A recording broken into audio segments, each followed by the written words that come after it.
ನಮ್ದು ಸಾಲಿ ಅದ. ಇವ್ರು ಯಾರೋ ದೊಡ್ಡ ಸಾಹೇಬ್ರ ಇರ್ಬೇಕಂತ ಹೇಳಿ ನಾನು ಏನ್ ಮಾಡಿದೆ, ಬರ್ರಿ ಸಾಹೇಬ್ರ ಅಂತ ಹೇಳಿ ಅವ್ರ ಮೈ ಮೇಲಿನ ಡ್ರೆಸ್ ಸುಮಾರು ಒಂದು 10-15 ಸಾವಿರ ಕಿಮ್ಮತ್ತಿನಿದ್ರಿ ಬಟ್ಟಿ. ನಾನು ಇವ್ರಿಗೆ ಹೆಂಗ ಕೆಳಗ್ ಕುಂದ್ರಸೋದು ಅಂತೇಳಿ, ಸಾಹೇಬ್ರ ಇಲ್ಲೇ ಕುರ್ಚಿ ಮ್ಯಾಲ ಕುಂದ್ರಿ ಅಂದೆ. ನಾನಾ ಕೆಳಕಾಗಿದ್ದೆ, ಅವರೇ ಮ್ಯಾಕ್ ಕುಂತರು. ಅಂದ್ರ ಭಾರಿ ಹೆಂಗಿರ್ತದ, ಒಳಗೆ ಏನು ಇರಲ್ಲ ಅನ್ನೋದು ಕೇಳ್ತೀನಿ ನಿಮಗ. ಆದ್ರೆ ನಾನು ಈಗ ಹಂಗ ಮಾತಾಡಿ, ಸಾಹೇಬ್ರ ತಾವ್ ಏನ್ ನೌಕರಿ ಮಾಡ್ತೀರಿ, ಏನ್ ಉದ್ಯೋಗ ಮಾಡ್ತೀರಿ ಅಂದಿ. ಅವ ಏನ್ ಚಂದ ಹೇಳ್ದ ನನಗ, ಮುತ್ಯಾರ ಅಜ್ಜರ ನಾನು ರೈಲ್ವೆ ಬಂಧುಗಳಿಗೆ ಆ ರೈಲ್ವೆದಾಗ ನೀರು ಬಿಡೋ ಕೆಲಸ ಮಾಡ್ತಾನಂತ.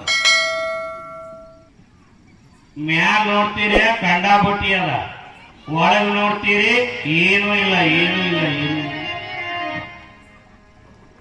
ಇವತ್ತ ನಾಡನು ಹಿಂಗ ಇರೋದಕ್ಕ ನಾವು ಬಹಳ ಗೌರವಿಸ್ತೀವಿ. ಅದಕ್ಕೆ ನಿಮ್ಮಗಳಿಗೆ ನಾನೊಂದು ಕಿವಿಮಾತು ಹೇಳೋದೇನು ಅಂದ್ರೆ, ಯಾವ್ದು ನೈಜತೆ ಅದ, ಯಾವ್ದು ಚಲೋ ಅದ ಅದಕ್ಕೆ ನಂಬ್ರಿ.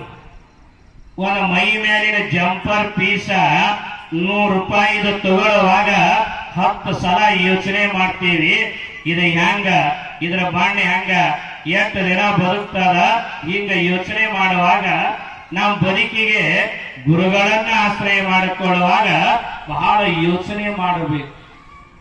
ಇವತ್ತೆಲ್ಲ ನಮಗೆ ಇಂಥ ಪರಂಪರೆಯೊಳಗ ಇರಬೇಕಾದ್ರ ಇಲ್ಲಿ ಲಿಂಗಮ್ಮಳಿಗೆ ಒಳ್ಳೆಯ ಶಿಕ್ಷಣ ಗುರುಸನ್ನಿಧಾನದೊಳಗ ಈಗ ಇರುವಾಗ ಆ ತಾಯಿಯ ಮಧ್ಯದೊಳಗ ಒಂದು ಕಡೆ ಅಯ್ಯನವರ ಪಾಠಶಾಲೆಯೊಳಗ ಶಿಕ್ಷಣ, ಇನ್ನೊಂದು ಕಡೆ ತಾಯಿಯ ಮಡಿಲಿನಲ್ಲಿ ಒಳ್ಳೆಯ ಸಂಸ್ಕಾರಯುತವಾಗಿರುವಂತ ಬದುಕು.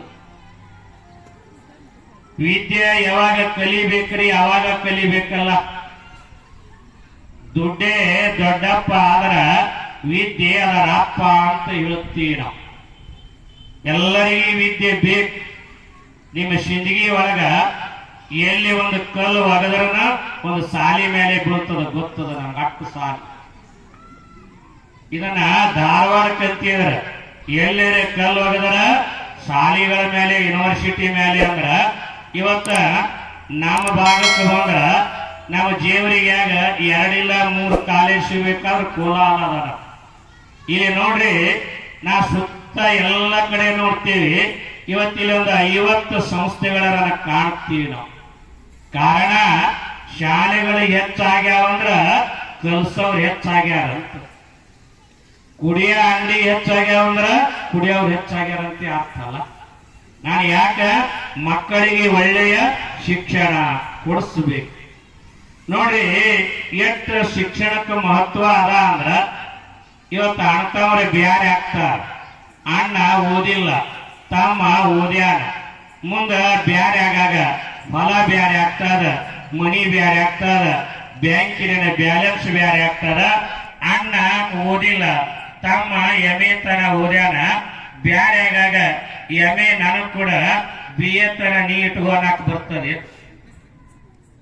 ವಿದ್ಯಾಧನಂ ಸರ್ವಧನ ಪ್ರಧಾನಂ ಅಂತಾರ. ಎಲ್ಲ ಧನದೊಳಗ ವಿದ್ಯಾಧನ ಅನ್ನೋದು ಬಹಳ ದೊಡ್ಡದು.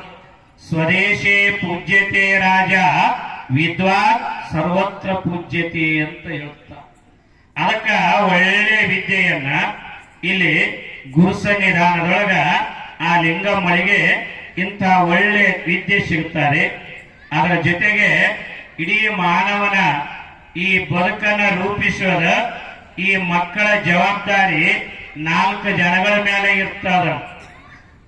ಮೊದಲನೇದ ಜವಾಬ್ದಾರಿ ಯಾವುದು ಅಂದ್ರೆ, ಪ್ರಥಮ ಹೊಣೆಗಾರಿಕೆ ತಾಯಿದಾಗಿರ್ತದ, 2ನೇ ಹೊಣೆಗಾರಿಕೆ ತಂದೆಯದಾಗಿರ್ತದ, 3ನೇ ಹೊಣೆಗಾರಿಕೆ ಶಿಕ್ಷಕರದಾಗಿರ್ತಾರ, 4ನೇ ಹೊಣೆಗಾರಿಕೆ ಸಮಾಜದಾಗಿರ್ತದ. ಒಂದು ಮಗು ಬೆಳಿಬೇಕಾದ್ರೆ ಈ 4 ಪರಿಪೂರ್ಣವಾಗಿರುವಂತ ಆ ಬದುಕುಗಳು ಸಮೀಪವಾಗಿ ಇರಬೇಕಾಗ್ತದೆ. ಅಂತ ಬದುಕನ್ನ ಇಲ್ಲಿ ಯಾರಲ್ಲಿ ಕಾಣಕತ್ತೀವಿ, ಲಿಂಗಮ್ಮಳಲ್ಲಿ ಈ ರೀತಿಯಾಗಿರುವಂತ ಬದುಕನ್ನ ಕಾಣ್ತೀವಿ. ಅಂತ ಲಿಂಗಮ್ಮ ಅಯ್ಯನವರ ಪಾಠಶಾಲೆಯೊಳಗ ವಿದ್ಯೆ, ತಾಯಿಯ ಮಡಿಲಿನೊಳಗ ಈ ಸಂಸ್ಕಾರ. ಹೀಗಿರುವಾಗ ಆ ಲಿಂಗಮ್ಮಳ ಬಾಲ್ಯದ ಪರಿವರ್ತನೆಯ ಬದುಕು ಹೆಂಗದ ನೋಡಿ. ಇವೆಲ್ಲ ನಾವು ನೆನಪಿಡ್ಬೇಕು. ಇವೆಲ್ಲ ನೋಡಾಕ ಬಹಳ ಸಣ್ಣ ಘಟನೆ ಅದಾವ. ಆದ್ರ ಏನಾದರ ಕೇಳಿದರ ಹೌದನ್ನುವಂತ ಲೀಲೆಗಳದಾವೆ ಲಿಂಗಮ್ಮಳ. ಆಕೆನು ನಮ್ಮ ನಿಮ್ಮ ಹಾಗೆ ಹುಟ್ಟಿದಳು, ನಮ್ಮ ನಿಮ್ಮ ಹಾಗೆ ಅಕ್ಷರ ಕಲ್ತಳ. ಆದ್ರ ಆಕೆಯ ಬದುಕು ಎಷ್ಟು ಬದಲಾವಣೆ ಐತಲ್ಲ. ಜಗತ್ತಿನಾಗ ಒಂದರಿಂದಲ ಎಲ್ಲ ಪರಿವರ್ತನೆಯ ಬದುಕುಗಳದ. ಈಗ ಒಂದು ಸ್ವಾತಿ ಹನಿಯ ನೀರ ಈ ಭೂಮಿ ಮೇಲೆ ಬಿದ್ರ ಅದು ನೀರಾಗಿ ಉಳಿತದ. ಒಂದು ಸ್ವಾತಿಯ ಮಳೆಯ ಹನಿಯ ನೀರ ಭೂಮಿ ಮೇಲೆ ಬಿದ್ರ ನೀರಾಗ್ತದ. ಅದೇ ಒಂದು ಸ್ವಾತಿ ಹನಿಯ ನೀರ ಕಪ್ಪಿಯ ಶಿಂಪಿನಲ್ಲಿ ಬಿದ್ರ ಅದು ಮುತ್ತಾಗ್ತದಂತ. ಅದೇ ಒಂದು ಸ್ವಾತಿ ಹನಿಯ ನೀರ ತಾವರೆಯ ಎಲೆಯ ಮೇಲೆ ಬಿದ್ರ ಕೋಮಲವಾಗ್ತದಂತ. ಅದೇ ಒಂದು ಸ್ವಾತಿ ಹನಿಯ ನೀರ ಹಾವಿನ ಬಾಯಿಯೊಳಗ ಬಿದ್ದರೆ ವಿಷ ಆಗ್ತದ. ಅದೇ ಒಂದು ಸ್ವಾತಿ ಹನಿಯ ನೀರ ಬಾಳೆಯ ಸುಳಿಯಲ್ಲಿ ಬಿದ್ದರೆ ಪಚ್ಚ ಕರ್ಪೂರವಾಗ್ತದ. ನೀರ ಅನ್ನೋದು ಒಂದೇ ಅದ, ಆದ್ರ ಅದು ಯಾವ ಜಾಗದೊಳಗ ಬೀಳ್ತದ ಅದರ ಪರಿಣಾಮವನ್ನ ಹೊಂದುತ್ತದೆ. ಹಂಗ ಇಲ್ಲಿ ಲಿಂಗಮ್ಮಳ ಪರಿಣಾಮ ಎಟ್ಟದ ನೋಡಿ. ಆ ಲಿಂಗಮ್ಮಳನ್ನ ತಾಯಿಯಾಗಿರುವಂತ ಶಿರಸಮ್ಮ ಗುಡಿಗೆ ವೀರಯ್ಯನ ಗುಡಿಗೆ ಕರ್ಕೊಂಡು ಹೊಂಟಾಳ. ಆ ವೀರಯ್ಯನವರ ಗುಡಿಗೆ ಯಾವಾಗ ತಾಯಿ ಕರ್ಕೊಂಡು ಹೊಂಟಿದ್ದಾಳೆ, ಒಂದು ಕಡೆ ಕೈಯನ್ನ ಹಿಡದ. ಆ ಲಿಂಗಮ್ಮ ತಾಯಿಯ ಕೈಯನ್ನ ಹಿಡದ. ಶಿರಸಮ್ಮಳ ಕೈಯೊಳಗ ಆ ವೀರ ಮಲ್ಲಯ್ಯನಿಗಾಗಿ ಹಣ್ಣ, ಕಾಯಿ, ಕರ್ಪೂರ, ನೈವೇದ್ಯ ಏನೆಲ್ಲವನ್ನ ತೆಗೆದುಕೊಂಡು ಹೊರಟ. ಯಾವಾಗ ತಾಯಿ ಹೀಗೆ ತೆಗೆದುಕೊಂಡು ಹೊರಟಾಳ, ದಾರಿಯ ಮಧ್ಯದಾಗ ಒಂದು ಘಟನಾ ಕಾಣ್ತದ. ಏನು ಘಟನೆ ಆಗ್ಯದಂದ್ರ, ಆಗ ಆ ದಾರಿಯ ಮನೆಯ ಮಗ್ಗಲ ಒಂದು ಹುಡುಗ ಅಳ್ಳಾಕತ್ತಿತ್ತು. ಅಳುವ ಮಗನನ್ನ ನೋಡ್ತಾರೆ. ಬಹುಶಃ ಇದೆಲ್ಲ ನೋಡಿನೇ ಕಲ್ಯಾಣದಾಗ ಬಸವಣ್ಣ ಆಕೆಗೆ ಏನು ಕಾಯ್ಕ ಕೊಟ್ನ ಅಂದ್ರ ನೊಂದವರ ಕಣ್ಣೀರರಿಸುವ ಕಾಯ್ಕ ಕೊಡ್ತಾನ. ನೆನಪಿಡ್ರಿ, ಜಗತ್ನ್ಯಾಗ ಯಾರೂ ಮಾಡಿಲ್ಲ ಈ ಕಾಯ್ಕ. ಕಲ್ಯಾಣದಾಗ ಮುಂದ ಆ ಕಥೆ ಹೇಳ್ತೀನಿ, ನೆನಪಿಸ್ತೀನಿ. ನೊಂದವರ ಕಣ್ಣೀರರಿಸುವ ಕಾಯಕ ಕಲ್ಯಾಣದಾಗ. ಇಲ್ಲಿ ನೋಡಿ, ಆ ತಾಯಿ ಯಾವಾಗ ಗುಡಿಗೆ ಹೊಂಟಾಳ, ದಾರಿಯ ಮಧ್ಯದಾಗ ಮನೆ. ಆ ಮನೆ ಮುಂದ ಒಂದು ಬಾಲಕ ಅಳ್ಳಾಕತ್ಯಾದ, ಅವ್ರವ್ವ ಹೊಡ್ಯಾಕತ್ಯಾಳ. ಆ ಮಗುವರ ಅಳ್ತಾರೆ, ತಾಯಿ ಹೊಡ್ಯಾಕತ್ಯಾಳ. ಅವಾಗ ಓಡೋಡಿ ಹೋಗ್ತಾಳೆ ಈ ಲಿಂಗಮ್ಮ. ಓಡೋಡಿ ಹೋಗಿ ಆ ತಾಯಿಗೆ ಕೇಳ್ತಾಳೆ, ಯವ್ವ, ಆ ಮಗುವಿಗೆ, ಆ ಕೂಸಿಗೆ ಯಾಕೆ ಹೊಡ್ಯಾಕತ್ತೀರಿ? ಅವಾಗ ತಾಯಿ ಅಂತಾಳ, ಈ ಹುಡುಗ ಏನ್ ಬೇಕು ಕಂಡಿದ್ದೆಲ್ಲ ಬೇಕನ್ನಕತ್ಯಾರ, ನಾ ಎಲ್ಲಿದ ತಂದು ಕೊಡ್ಲಿ ಅಂದಳು ಅವ್ರವ್ವ. ಸಹಜ, ಮಕ್ಕಳು ಎಲ್ಲೇ ನೀವು ಜಾತ್ರೆ ಕರ್ಕೊಂಡು ಹೋಗಿದ್ರ ಅನುಭವ ಅದ. ನೀವು ಮುಂದ ಕೈ ಹಿಡಿದು ಜೋಗುತ್ತಿರ್ತೀರಿ, ಅದು ಕೇಳ್ತಿರ್ತದ. ಒಟ್ಟು ಜಾತ್ರೆಗೆ ಏನ್ ಇರ್ತದ ಒಟ್ಟು ಕೇಳೋದೇ ಅದು.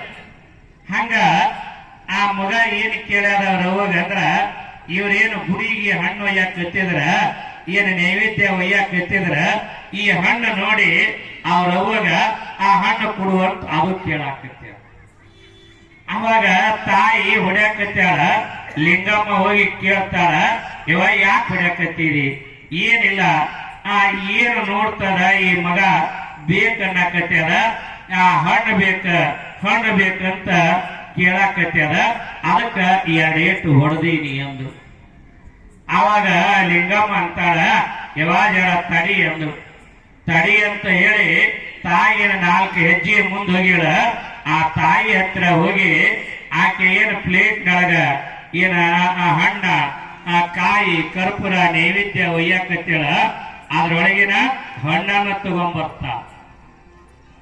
ಆಗ ಶಿರಸಮ್ಮ ಅಂತಾಳ, ಇವು ದೇವರಿಗೆ ನೈವೇದ್ಯಕ್ಕಾಗಿ ಒಯ್ಯಾಕತ್ತಿ, ದೇವರಿಗೆ ಎಡಿಗೆ ಒಯ್ಯಾಕತ್ತೀರಿ, ನೀ ಏನ್ ಮಾಡಾಕತ್ತೀರಿ ಅಂದ್ರು.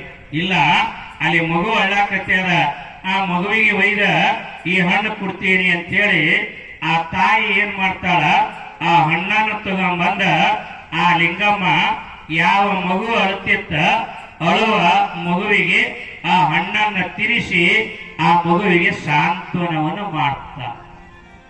ಇದು ನಮಗ ನಿಮಗ ನೋಡ್ಲಿಕ್ಕ ಬಹಳ ಸಣ್ಣ ಘಟನೆ ಆದ್ರೂ ಕೂಡ ಇದ್ರೊಳಗ ನಾವೆಲ್ಲ ಏನ್ ಅರ್ಥ ಮಾಡ್ಕೋಬೇಕಾಗ್ಯದಂದ್ರ, ಮಕ್ಕಳು ಅಂದ್ರ ದೇವ್ರ ಅಂತೀವಿ ನಾವು. ದೇವ್ರ ಎಲ್ಲಿ ಅದ ಅಂದ್ರಿ? ಬರೇ ಗುಡಿ ಗುಂಡಾರ ಮಠ ಮಂದಿರ ಮಸೀದಿಗಳಲ್ಲೇ ದೇವ್ರ ಅದಾನೆ ಅಂತಿಲ್ಲ. ಹಸಿದವರಿಗೆ ಅನ್ನ ಹಾಕ್ರಿ, ಅಲ್ಲಿ ದೇವ್ರ ಅದಾರ. ಯಾರ ಮೈ ಮೇಲೆ ಬಟ್ಟೆ ಇಲ್ಲ, ಒಂದು ಬಟ್ಟೆ ಕೊಡ್ರಿ, ಅಲ್ಲಿ ದೇವ್ರ ಅದಾನ. ಯಾರಿಗೆ ನೀರಡಿಕೆ ಆಗ್ಯದ, ಒಂದು ತಬಿಗೆ ನೀರು ಕೊಡ್ರಿ, ದೇವ್ರ ಅದಾನ. ನಮ್ಮಲ್ಲಿ ಹಂಗಿಲ್ರಿ, ಉಂಡವರಿಗೆ ಉಣಿಸೋದು ಭಾಳ ನಮ್ಮ ಮಂದಿ. ಅದು 500 ವಾಲ್ ಅಂತಿರ್ತದ, ಇವ್ರು ಹೂ ಅಂತಿರ್ತಾರ. ಇನ್ನು ಹಿಂಗೂ ಅದಾರ, ಇನ್ನು ನಾನಾ ನಮ್ನಿ ಉಣಿಸೋರು ಅದಾರ. ನಾ ಸಣ್ಣವಿದ್ದಾಗ ಊಟಕ್ಕೆ ಕರಿತಿದ್ರು, ಅವ್ರ ಮನ್ಯಾಗ ಎಷ್ಟಕ್ಕೆ ಕರಿತಿದ್ರಿ? 4ಕ್ಕೆ ಕರಿತಿದ್ರು. 4ಕ್ಕ ಅಮಾವಾಸ್ಯೆ ದಿನ ಕರೆದಾಗ ಅವ್ರ ಮನ್ಯಾಗ ಹೋಗಿ ಮುಖ ತಕ್ಕೊಂಡು ಮಣಿ ಮ್ಯಾಲ ಕುಂದ್ರವ, ಪಾದ ತೊಳ್ಕೊಂಡ ಮ್ಯಾಲ ಒಂದು ಮಾತು ಕೇಳ್ತಿದ್ರ ನನಗ. ಅವರು ಏನ್ ಕೇಳ್ತಿದ್ರ? ಸ್ವಾಮ್ಯಾರ, ನೀವು ಯಾರ್ದಾರ ಮನ್ಯಾಗ ಉಂಡಿರಿ, ನಮ್ಮ ಮನೆಗೆ ಬಂದಿರಿ ಅಂತಿದ್ರು. ನನಗ ಅದು ಅವಾಗ ಏನು ತಿಳಿಯುತ್ತಿರ್ಲಿಲ್ಲ. ಯಾವಾಗ ಉಂಡು ಬಂದಿನಿ, ಇದು ಬೆಲ್ಲ ಕೊಡು ತಿಂದು ಓಡಿ ಹೋಗ್ತೀನಿ ಅಂತಿದ್ದೆ ನಾನು. ಆದ್ರೆ ಇವತ್ತ ಮಾತು ನನಗ ಅರ್ಥ ಆಗ್ತದ. ಮತ್ತು ಇವ್ರು ಕರ್ದಿತ್ತು ಎದಕ್ಕ ಅಂತ ಹೇಳಿ ನಾನು ಹೇಳಾದ, ಹಸಿದವರಿಗೆ ಅನ್ನ ಕೊಡ್ರಿ. ಇವತ್ತ ಈ ವೈಭವ ಲಕ್ಷ್ಮಿಯ ದೇವಸ್ಥಾನದ ಈ ಪುಣ್ಯ ನೆಲದೊಳಗ ಇದು ಮುಗಿದ ಮೇಲೆ ನಿತ್ಯ 4 ಜನಗಳು ದಾಸೋಹ ಮಾಡ್ತಾರೆ. ಆ ದಾಸೋಹ ಮಾಡುವಲ್ಲಿ ಯಾರದಾರ? ದಾನಮ್ಮ ದೇವಿ ಅದಾರ. ನೆನಪಿಟ್ಕೋರಿ ನಾ ಹೇಳ. ಆ ದಾಸೋಹದ ಹೊಟ್ಟೆಯೊಳಗ ವೈಭವ ಲಕ್ಷ್ಮಿ ಅದಾಳ. ಈಗ ದೇವರಿಗೆ ನೈವೇದ್ಯ ಮಾಡಬೇಕೇ ವಿನ ಸುಮ್ಮನೆ ಉಂಡಿದಕ್ಕ ಉಣಿಸೋದಲ್ಲ. ಈ ದೇವರಿಗೆ ಗಲಿಪಂತು ಹೊಲಿಸ್ತಾರೆ. ಅವು ಎದಕ್ಕೆ ಉಪಯೋಗ ಮಾಡ್ತಾರ ಅಲ್ಲಿ ಪೂಜಾರಿಗಳಂದ್ರ, ನೆಲ ವರ್ಷಾಕ್ ತಗೋತಾರ. ಗಲೀಪು ಹೊಲ್ಸಾಕನ ಬ್ಯಾಡನಲ್ಲ, ಆದ್ರೆ ಅದೇ ಗಲೀಪದ ಬದಲಿ, ಅದೇ ಒಂದು ಕಂತಿ ಹೊಲ್ಸ ಬದಲಿ ಒಬ್ಬ ಬಡವ ಮಗನಿಗೆ ಒಂದು ಅಂಗಿ ಹೊಲಸ್ರಿ, ಎಷ್ಟು ಖುಷಿ ಪಡ್ತದಲ್ಲ ಅದು. ಇದು ನಮ್ಮ ಶರಣ ಧರ್ಮ. ದೀನ ದೇವೋಭವ, ದರಿದ್ರ ದೇವೋಭವ, ದುಃಖಿ ದೇವೋಧವ, ಪಾಪಿ ದೇವೋಭವ, ಆಚಾರ್ಯ ದೇವೋಭವ ಇರ್ಲಿ, ಮಾತೃ ದೇವೋಭವ ಇರ್ಲಿ. ನಮ್ಮ ಪರಂಪರೆ ಈಗ ದೇವರನ್ನ ಕಂಡ ಪರಂಪರೆ. ದೇವರು ಇರುವನು ಇಲ್ಲವೆಂದು ಯಾರನ್ನು ಕೇಳುವೆಯೋ, ಅವರಿಗೆ ಇವರಿಗೆ ಕೇಳುವ ಜಾತ ಮನಸ್ಸನ್ನು ನೀ ಕೇಳು. ದೇವರು ಇರುವನು